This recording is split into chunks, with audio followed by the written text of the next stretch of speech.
All right, let's get started. Hello, everyone, and welcome to Build 2019. Thank you so much for joining us in this session today. How's everyone feeling? You guys still have energy? It's 5 o'clock? Yeah. I am here to talk about what's new in the Microsoft Teams platform. A show of hands, how many people here attended the keynote sessions today? Almost all of you guys, fantastic. I'm sure you saw in Satya's keynote, Teams was a big part of it in terms of its momentum, its adoption, all the different platforms and industries. In Rajesh's keynote, you saw a sneak peek of some of the new capabilities and some of the new announcements that we're making at Build this year. And we're here to go and tell you a little bit more about what's new to the Teams platform. My name is Larry Jin. I am a principal PM for Microsoft Teams. With me is my very esteemed colleague, Harish Menon, who will be coming up on stage in a few moments to actually show you some really great demos and to talk a little bit more about some of those features, new feature announcements. So let's get started, if I can advance. So to spend a couple of minutes on why all this matters, we partnered recently with Gartner and did some surveys in terms of the friction and the complexity and pain of using all the different tools within your organization, the friction that it causes for the end users. And so just quickly running through some of these stats, 20% of time being spent on average in a day trying to find basic information, performing search queries, whether you're finding tasks, work items, bugs, tickets, being able to pull that information in one place. Managers reporting that 59% of managers missing information throughout the day. We know that organizations are using hundreds of different tools within their companies in order to get work done. And the reason why this matters is because this is central to the premise and the theme of Microsoft Teams. It is the hub for teamwork, and these are the core pillars, right? You guys are all familiar with best-in-class communication capabilities, chat, meeting, calling, bringing the best of technology from Skype, our messaging, and the richness of expression and how you communicate. Collaboration through all the integrated Office applications, whether it's document management, Word, PowerPoint, Excel, OneNote, tasks, data visualization. We bring all of that goodness into a complete package with the integrated Office apps. It integrates with all the other tools that you need too. And this is what this session is all about, and this is the call to action for you guys, which is, Teams, the platform is the product. I want to reiterate that the platform is the product. It would not be anything if it wasn't for all the tools and all of the different apps, processes, and workflows that we bring in. And we're going to show you some fantastic demos of how that comes to life. And lastly, of course, built upon the secure and compliant infrastructure of Office 365.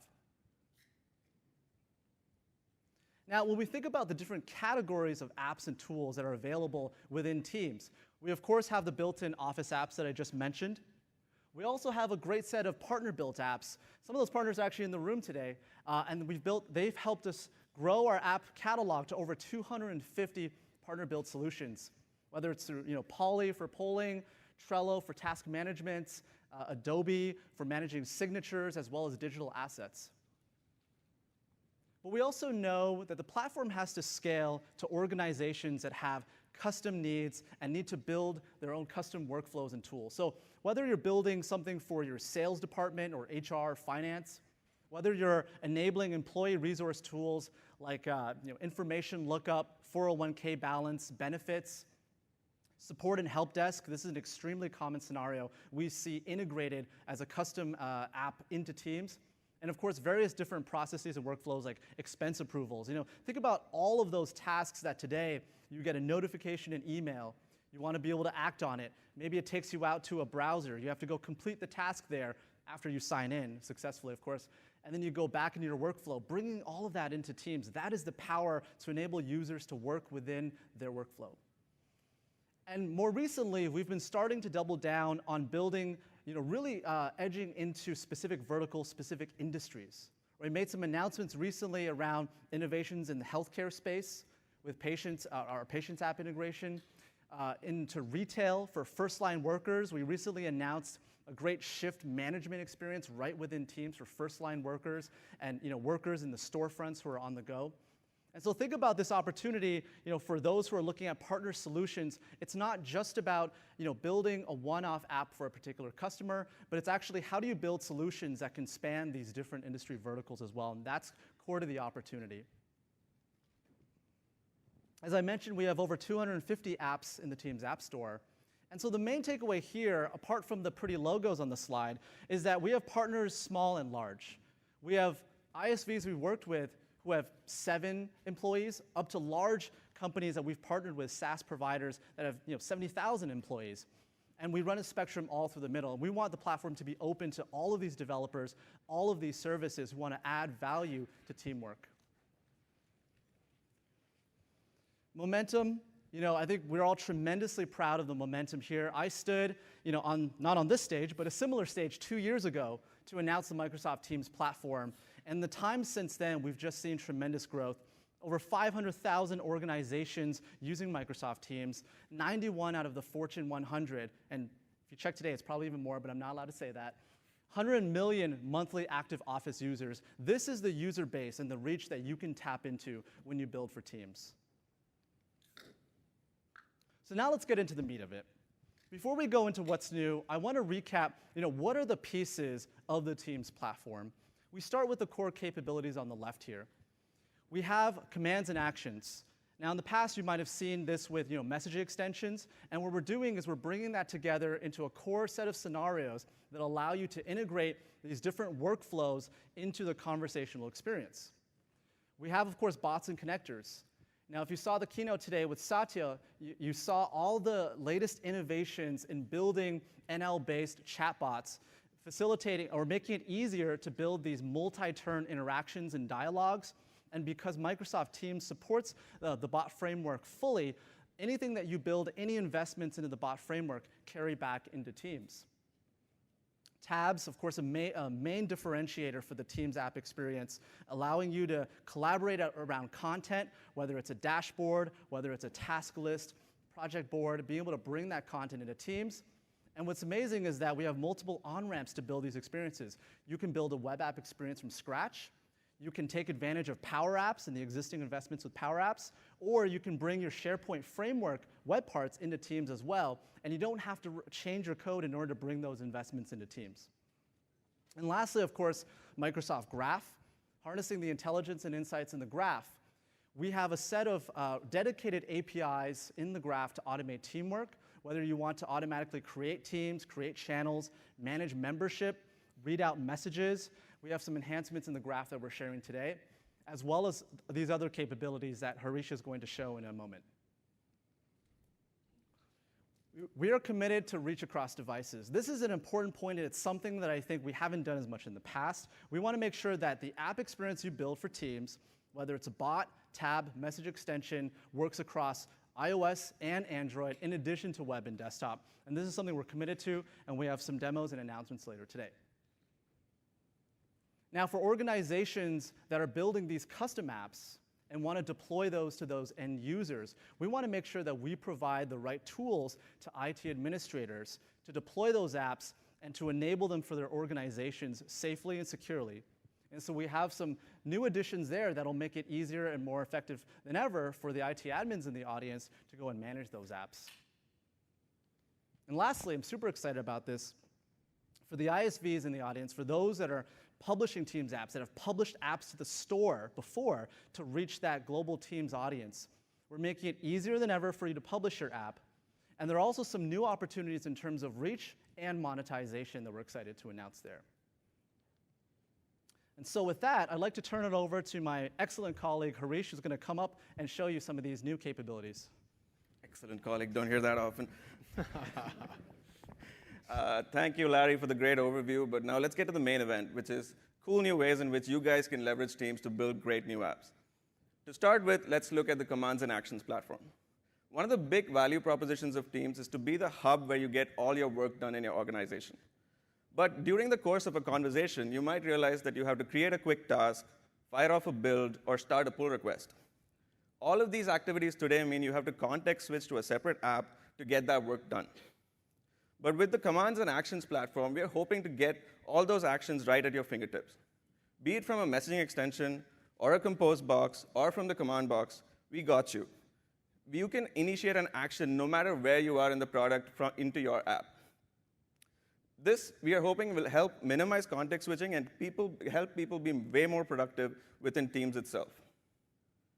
You can collect inputs through a customizable modal form. This is fully controlled by your app, so you decide how you want to collect inputs from the user. Now, Teams being a messaging product, more often than not, your actions are going to be based off of messages that you get in Teams.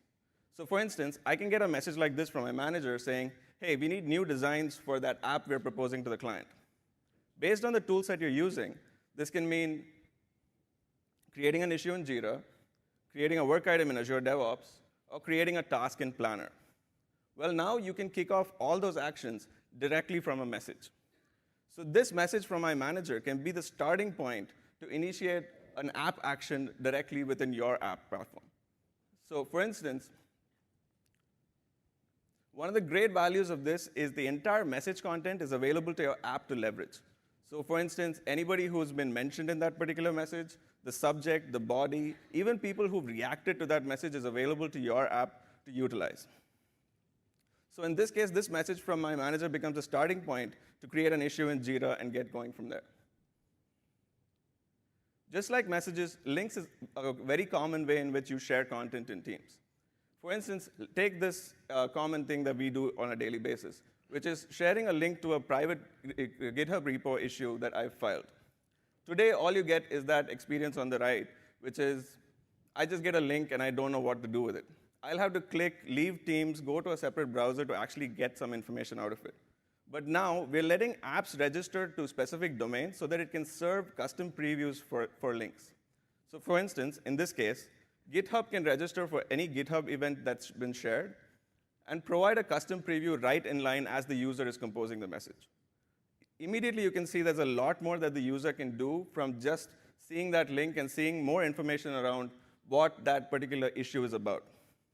The user can either share an inline preview like that one, or expand to an even more rich preview, which has way more information and can even have actions associated with it. So even the common act of sharing a link becomes super productive. We also want to reduce the friction for our users, where they don't have to think about, hey, what app to use in what context in Teams, and make the entire process super seamless. All of this is built on existing bot infrastructure, so you can utilize your existing bot investments in order to add actions to your app, do link unfurling, and so on. But now bots are being even more powerful by not just being confined to Teams and channels. You can now bring bots to one-on-one chats, group chats, and even meeting chats. So say you're in a meeting and you want to get feedback on how the content of that particular meeting is going, you can use Polly to fire off an anonymous poll to say, hey, do you actually find this content useful? And have that poll be really shared in that meeting chat so you can do a lot more with it.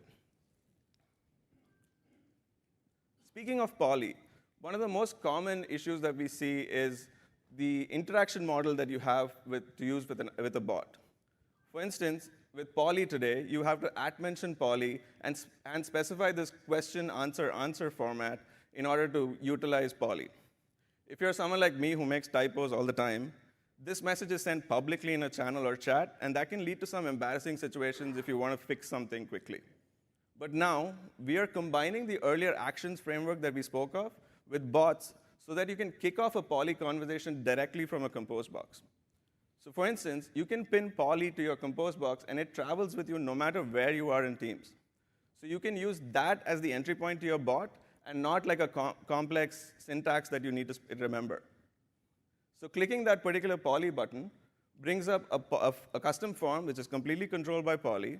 The user can enter the poll details in here, have a lot more, it's way more easier for them to understand what they're doing. And the biggest advantage is the bot sends a preview of what it's going to send in that particular chat or channel. The user can see exactly what's going to happen, so they're always in control over what their bot is going to do in their chat or channel. Teams takes care of adding the bot in the correct context, be it in a chat or in the channel, so that bots truly become omnipresent in Teams. So no matter where you go, your bot is traveling with that particular user, and it becomes a personal superpower. let's look at some of this in action with a few demos.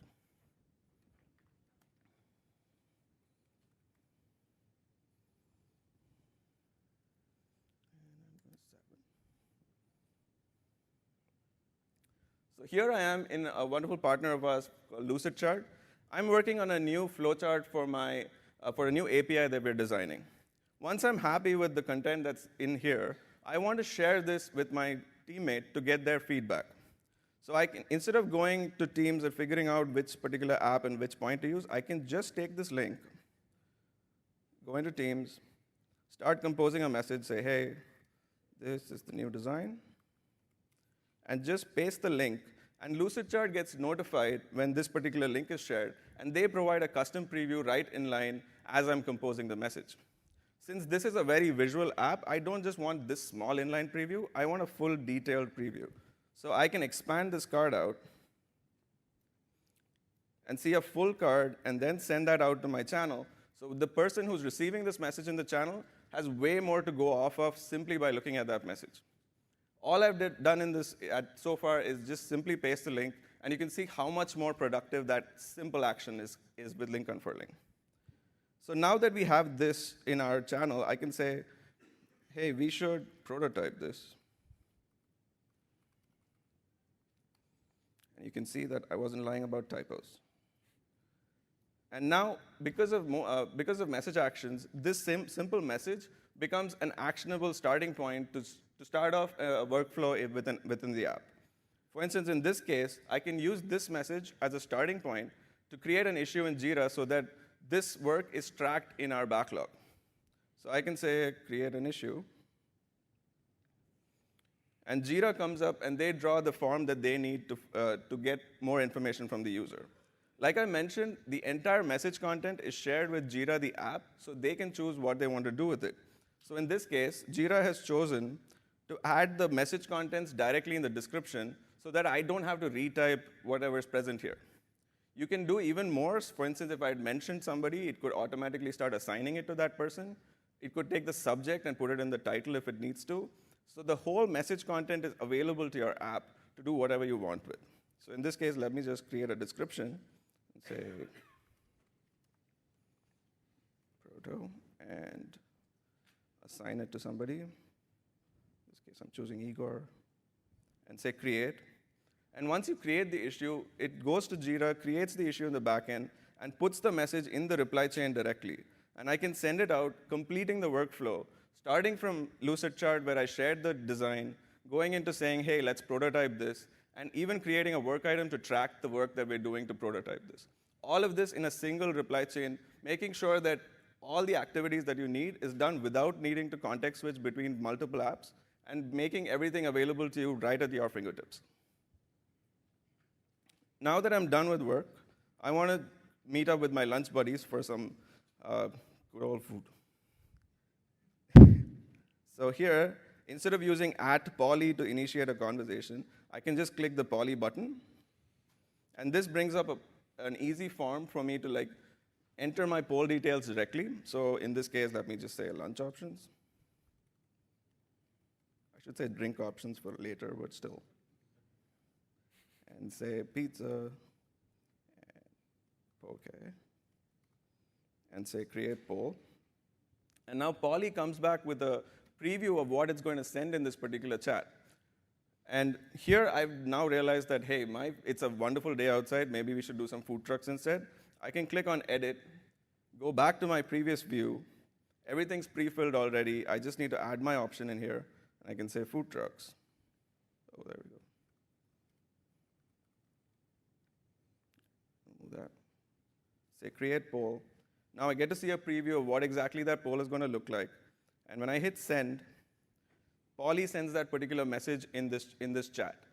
Now, since Polly is the person is the bot that sends the message, it's available. Like for instance, if I vote on a particular element, the card's live update to always give me an up-to-date view of what the poll is looking like right now.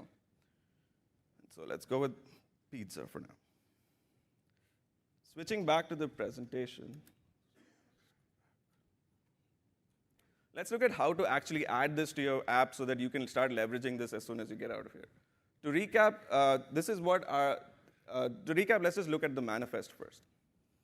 All apps and teams are defined by a common manifest, which has the basic metadata of what an app is, for instance, its name, its description, who the developer is, as well as the capabilities that an app provides. For instance, if it has a bot, if it has a tab, if it has a messaging extension, and so on.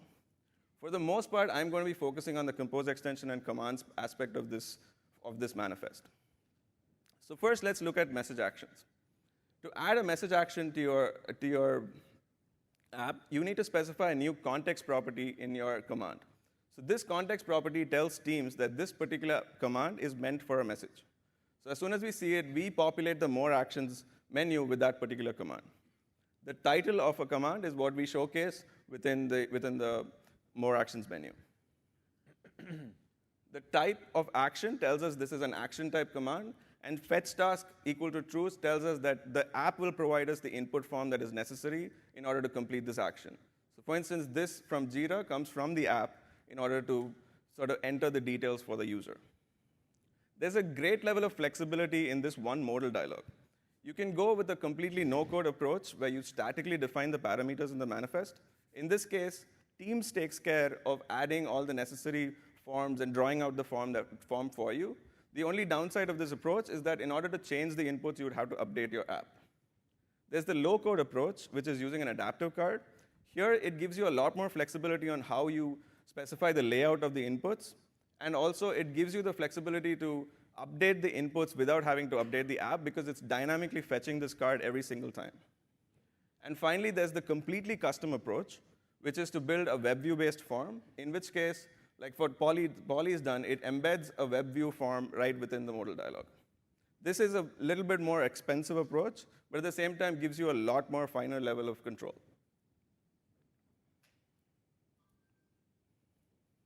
Next, let's look at how Lucidchart added link unfurling to their app. We added a new message handlers property where you can specify the domains that an app is interested in. This domain is also has to be present as part of valid domains to make sure that the app that's specified here has access to that particular domain. So when you say this, whenever a Lucidchart link is shared, Lucidchart, the app, gets a link shared event with the exact full link that's been shared in that particular compose box. Lucidchart can respond with a preview card, which has a small inline preview as well as an expanded preview like you saw in the demo. And finally, let's look at how Poly combined actions and the bot infrastructure. So in Poly, when I first initiate the action from that compose button, an invoke event is sent to the bot that says, hey, a user has initiated an action. This is common for message actions as well, so you can utilize the exact same flow. Poly constructs the modal dialog that it wants to show. In this case, it's using a web view. Responds, and we show that modal dialog to the user. The user can enter the inputs and send it back to the bot. The bot now calls the Poly backend service to create the poll and sends that back to the Poly bot, and then sends a new response type that we call a preview back to the user. So here, this is where the user is given the control to say, hey, is this the actual message that you wanted to send before you send it out in the chat or channel that you're part of? Once the user confirms, we also use this time to add that particular bot in the right context to make sure Poly can actually send the message in that chat. And once that's done, Poly can send the message and have full control over how it leverages this information and how it wants to update those cards inline or in place. So that was a lot about bots and compose extensions. Next, let's look at tabs. Teams is centered around collaboration, and tabs provide an aspect to collaborate on. You can pin a tab in a chat or in a channel and have a full-fledged conversation around it, and that conversation is maintained in your conversation stream, allowing this to be a place where your whole team collaborates. Today, we're allowing apps to access device information. Like, for instance, you can access your camera, you can access a microphone, and a lot of the device settings directly. And we're also making tabs a little bit more native to allow actions to be initiated from within tabs. For instance, you can create a chat or deep link to a tab's content directly from a tab. One of the other common big pain points that we face with apps is around authentication. It's always traditionally been the hardest thing to do with an app, and we want to make that process simpler with SSO. So now your app can register your team's app ID in Azure AAD portal, and we basically, through this process, make the whole aspect of signing in and adding context to that particular tab a lot more easier. So by just adding those two properties, Team shows a much more simplified view of the login experience when a user wants to add a tab. This goes a long way in making the tab seem like a more seamless part of the Team's experience. All the user sees is a continued dialogue to hook up Teams to your particular app. You don't have to go through a username, password, and a whole web view setup, etc. And finally, let's look at Graph. Microsoft Graph integration with Teams is a critical component on how we can automate the Teams lifecycle and help organize and be more productive with Teams. We are adding new Teams lifecycle APIs built around creating a new application, adding applications to your particular to the team, so that you can create more dynamic life cycles around Teams. For instance, if you have a new incident that's come up in your ICM, in your incident management tool, you can use Graph APIs to kick off a new team, add the relevant people who are necessary to be as part of that team, even add apps to that particular team, and once the incident is resolved, even go and tear down the team if necessary. And we've also updated the sending and receiving messages APIs. So for instance, you can now have access to one-on-one and group chat messages. We've also updated our post messages. So for instance, you can mention people in a message now. You can even reply to a particular channel message, even include cards in a particular message. And finally, we're adding specific APIs built around first-line workers. So for instance, you can create shifts, update shifts, and so on using these new APIs. We have a dedicated section on Graph later on during build. I believe it's on Wednesday. So that's the session if you want more details around Teams and Graph. All right. So those were the new platform capabilities, but let's look at how we're building the platform in such a way that it's actually applicable across multiple devices, be it on web, desktop, mobile, or even a tablet. Teams being a hub for all your activity is as applicable to mobile as it is to web and desktop. With this in mind, we are seeing more and more scenarios where Teams is being used in mobile-only environments, be it for frontline workers to manage shifts or manage your apps as necessary, which is why we're committed to bringing the Teams platform on mobile as well. Bots have always functioned on mobile, but now we're bringing messaging extensions and commands and actions, as well as tabs to the mobile devices as well. So now you can pull up a personal app from mobile directly within the mobile home screen, and even share content from your messaging extensions in a chat conversation. Sharing content from messaging extensions becomes even more critical on mobile. For instance, if you're on the go and you want to share a link to that issue that you filed on GitHub or that pull request that you just created, you don't have to scroll through your email to figure out which exact image or issue you're looking for. You can just use messaging extensions to fulfill that need. Developers can build once and run anywhere. That is the vision that we have, and the full SDK support and manifest capabilities will be applicable to mobile as well. Updates to the mobile are rolling out right now, but let me show you a demo from our early builds. Take a while to switch. Apologies.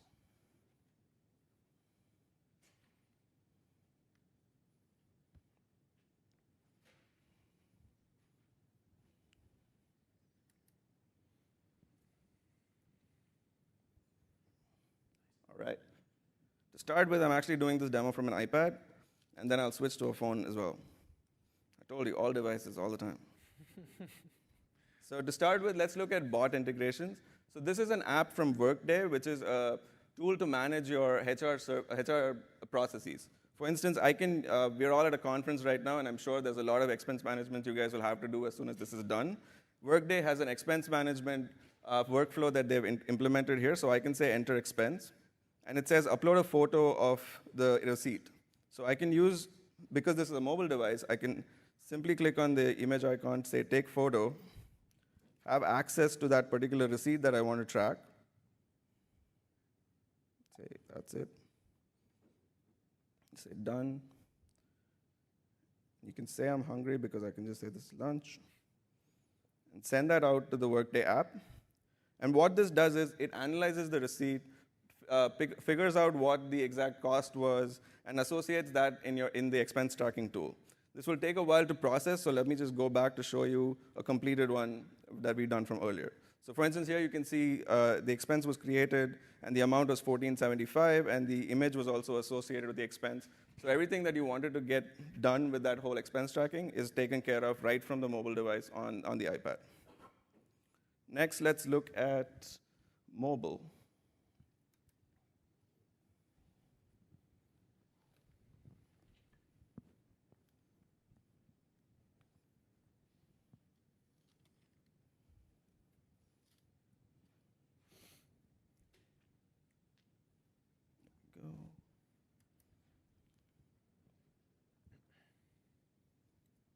All right. So like I mentioned, like we just saw, bots have always been part of the mobile platform, but now we're bringing tab capabilities to mobile as well. So if I go into the design tab now, you can see compose extension cards rendering directly like the Lucid chart one I showcased earlier. But from the more dialog, you can actually start accessing tabs now. So for instance, I can access the results of this form that we sent out earlier to look at, hey, what is the responses to the survey that we'd sent out? The entire context information of the fact that this tab is being called from mobile is sent to the app. So the app can choose to customize its view dynamically based on who's calling it and at what point. So in this case, you can see that Forms has actually redone its layout a little bit to make it a little bit more responsive for mobile surfaces. Coming back, and let's look at a more message extension scenario. So now from the compose box, I can pull up from the ... a list of messaging extensions that I've installed personally. I can click on one of them, and it'll show me the list of issues, for instance, in this case with Jira, that I've filed recently. So now I don't have to go through my email to figure out, hey, what are the issues that I'm tracking on Jira? I just have quick access to it directly from a messaging extension on mobile.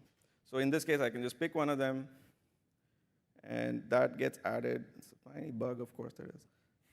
I can say testing. This is how you know it's real. There is a bug. Testing this issue.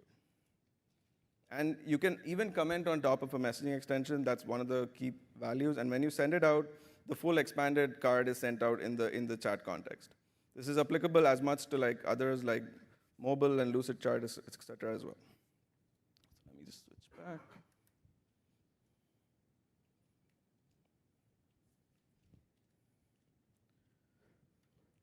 We've shown you a lot about these new capabilities of the platform, but to look at how this is actually being used in the real world, it gives me great pleasure to bring Joseph Estrada from Disco on stage to see how they're utilizing all these new capabilities at Disco. Over to you, Joseph. Thank you, Harish.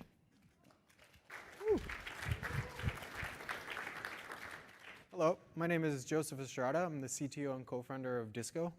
My co-founders and I started Disco 4 years ago, and at that time, messaging platforms were just beginning to emerge. Since then, they've become a core component of the modern workplace. So what Disco does, it allows you to live your company values daily by plugging directly into the conversation. Every company has a mission. Core values form the guiding philosophy to execute against the mission. One thing that makes it really challenging to live your core values is that you have to usually jump into some HR system, log in, lose context. It's a really time-consuming process. It's challenging. And like I just said, you lose the context of the conversation. So then you pretty much forgot what you were going to give kudos on. With Disco and Microsoft Teams, we've been able to design an experience that takes 3 steps. So I'm going to jump over to a demo and show you that.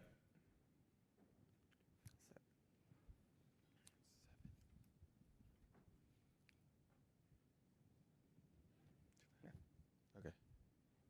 Let's see. All right, so let's say we're just chatting in this conversation, and I see somebody exhibit one of the core values, and I want to recognize it in the moment. So instead of jumping into an HR system, trying to remember my password, I could use this message extension right at the bottom. So the Disco icon shows up at the bottom, and as Harish said, it travels with you throughout all your conversations, which is a big deal for us because people, it's hard to remember things. One of the challenges of building apps inside of messaging platforms is that users forget how to interact with the system.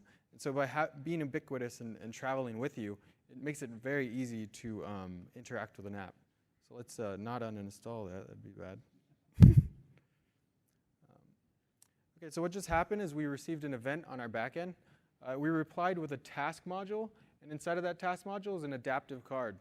So this is really unique in our experience because we've never been able to accept a lot of input or guide the user. Usually you have to remember complicated syntax, and you forget how to interact with an app. So let me give kudos to a few people. Oh, this is where it fails for me, huh? Oh, no. Let me, oh, I think it, okay, anyway. So I'll select a few people, and then I'm going to select bring energy, because I thought, they brought energy to the task, and then I'm going to send it. So what I just did was a lot of users usually do. They forget to enter input, and the flexibility of the platform has allowed us to show error messages right in the flow. So this is kind of a big deal, because usually if you're typing a message to a bot, it's hard to interact. There's a lot of back and forth. So with this experience, you can guide the user as you'd expect inside of a web app or inside of an iOS or mobile app, and here you can sort of help them out. So it's a great job. And I also do typos, huh? Okay, so I just sent the message. And so what happened, again, was we received another event. We interpreted the input and created a kudos. We tagged the value. And Disco likes to make it social. We like to celebrate the moment. And so people can join in. They can add points. Usually, on some of the kudos that we've seen, there have been like thousands of points added because people just like to click buttons, and we feed into that. So another cool part of this is that this is also an adaptive card. So we're able to accept even more user input. So let's say somebody saw another value that was demonstrated in the kudos, and so they can tag that value as well. So let's do that. So I just tagged another value. So we're able to use the adaptive card system to accept input right in the channel. And this, again, is very unique for messaging platforms. So let's go check out who is living the values at our company. What is the name of our company? No. Okay. So here are all the values. So this is a existing web view that we're able to reuse. So we didn't have to do a lot of work to build this. We just used a lot of the same infrastructure that we already had. And now you can see who's bringing energy this month. Cool. So switch it back. 5.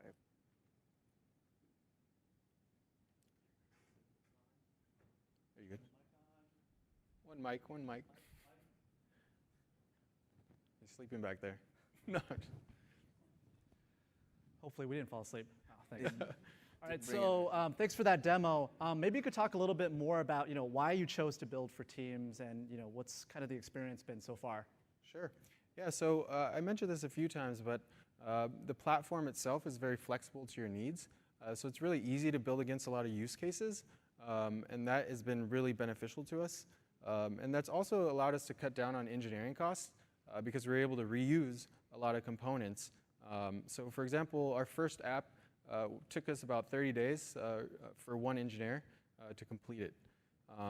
We've also been really successful on the Teams platform because of the dedication of the engineering team behind it. They've allowed us, and they've shown a lot of commitment to the platform and helping developers like us succeed.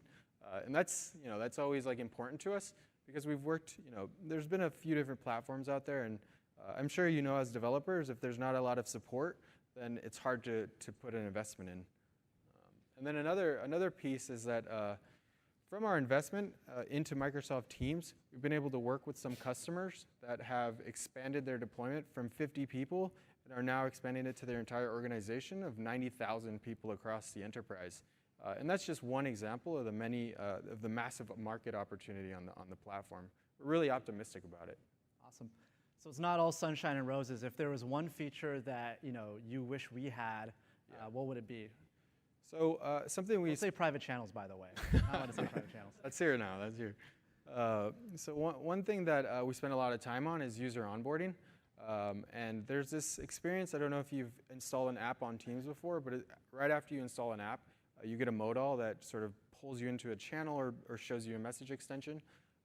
And we'd love to be able to plug directly into that so we could build our own onboarding experience and get the user to a successful moment with our app.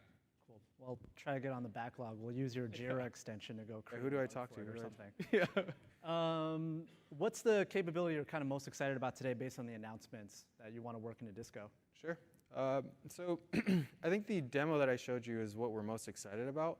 One thing that is really hard for users on messaging platforms is, one, they have to remember that your app exists, which isn't always easy. Two is they have to remember the syntax. And the message extension plus the task module allows us to travel with the user across all their conversations and keep the context of what they're trying to do. So when they recognize someone, they don't have to like remember what to do or jump out of the conversation.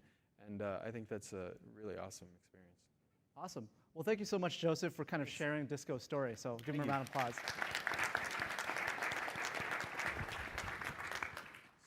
So now that you've seen some of the capabilities that we've announced, I want to talk a little bit about how we're making it easier than ever for IT admins to go manage apps and deployments in their organization. So, we know that the admins really care about some of these core needs around ensuring that external apps are being used in a safe and secure way, that they can go and scale that to their entire organization. If you have a lot of people in your company, to be able to manage that for different departments and different individuals. And then lastly, actually driving successful adoption.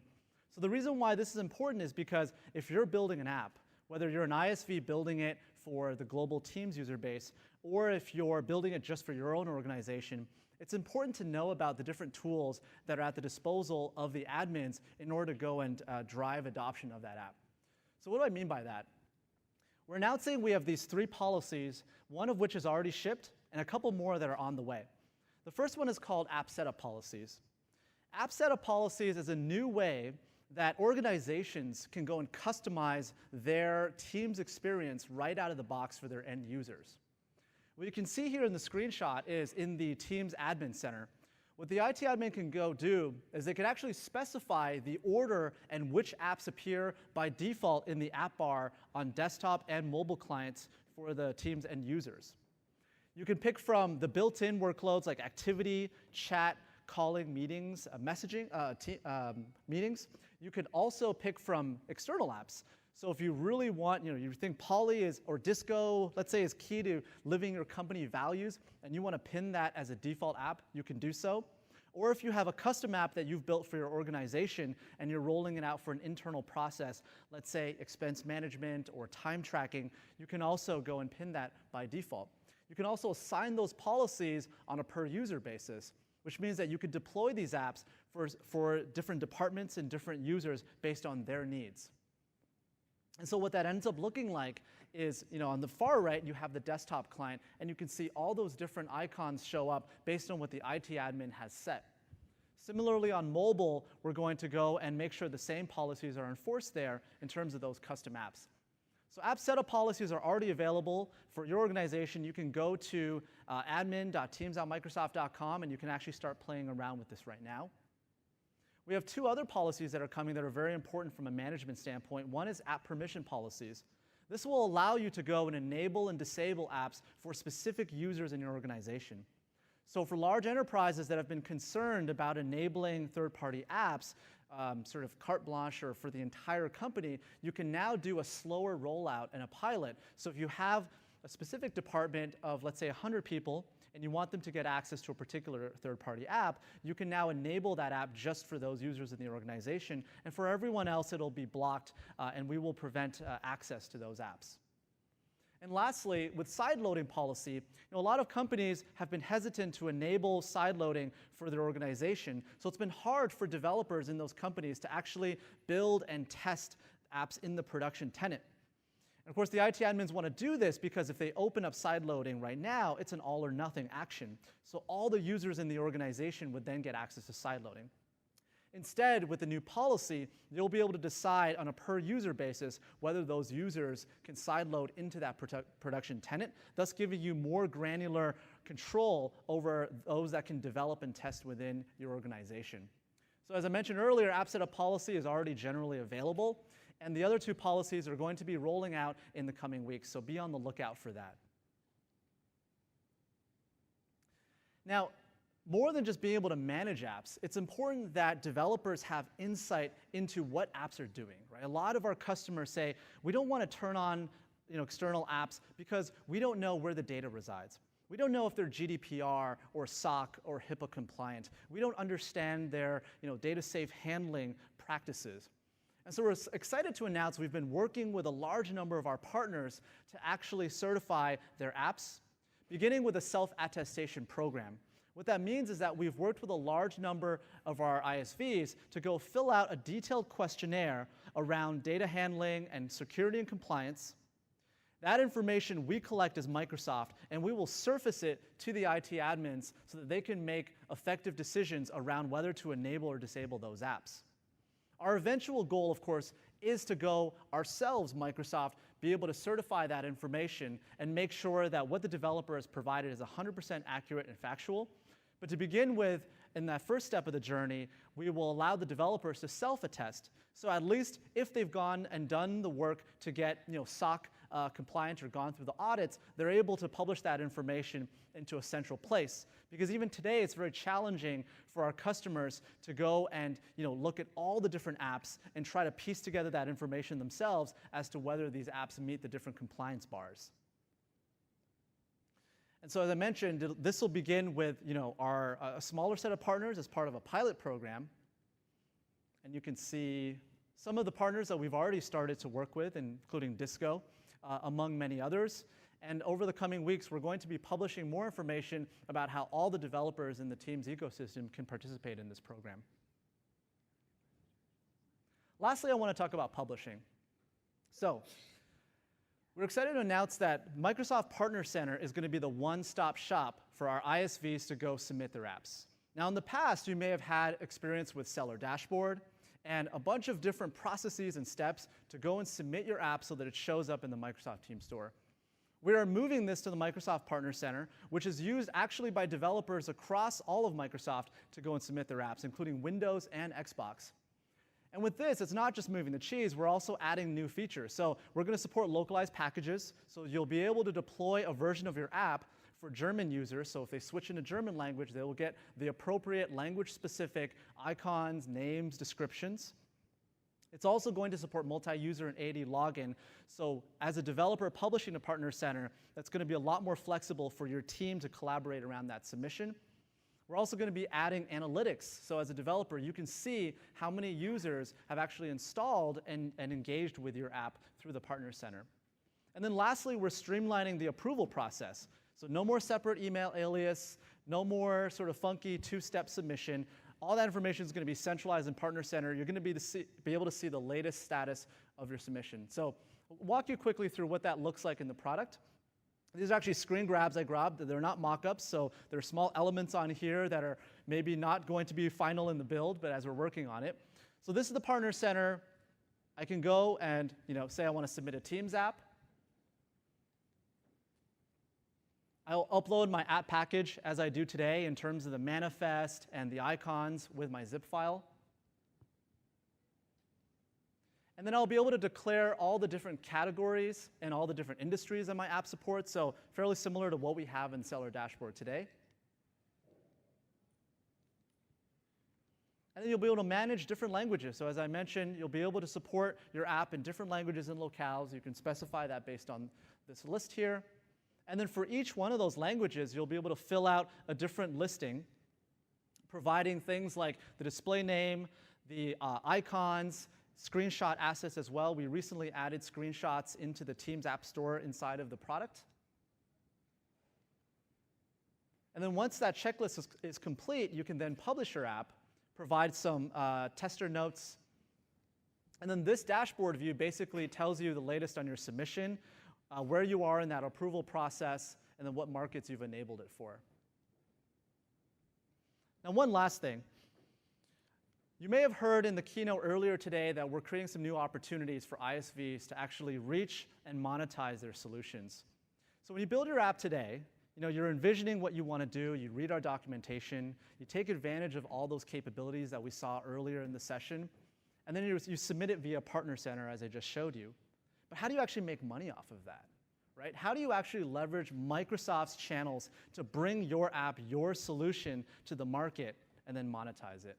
So that's where we're excited to announce that starting today, we are going to be on a journey where you as a developer publishing your app, you can create an offer, and then you can monetize that offer by selling it with Microsoft on a per user, per month basis. And then you can leverage our reach. What that means is whether it's directly through appsource.com, through our partner reseller program, or even Microsoft's Field, we are going to allow you as a developer to use all those channels to commercialize your app. So we're very, very excited about that. We're going to be rolling out more information in the coming weeks on this. We're going to have an early access program where we work with our partners to make sure that we can run them through that engine and everything's working fine. But we're very, very excited about this and the opportunities that it presents for our ISV partners, for our SaaS partners, and also some of our smaller partners who are looking at Teams as a net new opportunity. So this is just a quick recap of what we saw today across all these different categories, new capabilities, delivering on that commitment to reach across devices, new admin tools, and then lastly, publishing and monetization. I know a lot of folks are taking pictures, so I'll give you a few seconds on that.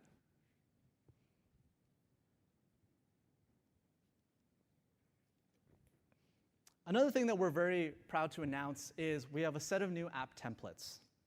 So these are really ready to go, turnkey examples of the best kinds of apps that we want our developers to build. They're available on GitHub. You can sync it down. And we also make it really easy to go deploy those into Azure and create an image out of it and deploy it to your cloud provider. We have a few examples that are already available today. List search, which is a very common kind of information retrieval pattern. Custom stickers. And then Icebreaker, which is kind of like a social, hey, find someone in your organization, say hello to them type of scenario. We have a few that are coming soon, celebrations, so birthdays, key milestones, company approvals, and company comms.